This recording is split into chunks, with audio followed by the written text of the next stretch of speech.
Hujan deras yang mengguyur Kabupaten Aceh Tengah menyebabkan 3 desa di Kecamatan Kebayakan, Kabupaten Aceh Tengah, Aceh diterjang banjir bandang pada Rabu 13 Mei 2020.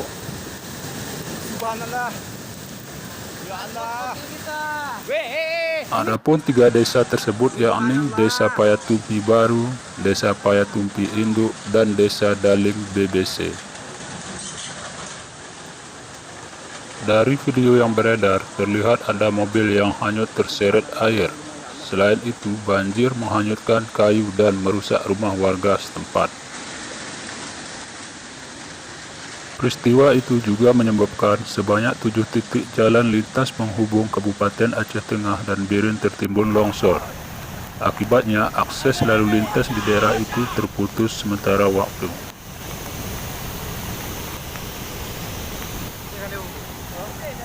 Petugas dari Badan Penanggulangan Bencana Daerah atau BPBD Aceh Tengah terus bekerja untuk membersihkan timbunan tanah longsor yang menutupi badan jalan dengan menerjunkan 2 unit alat berat.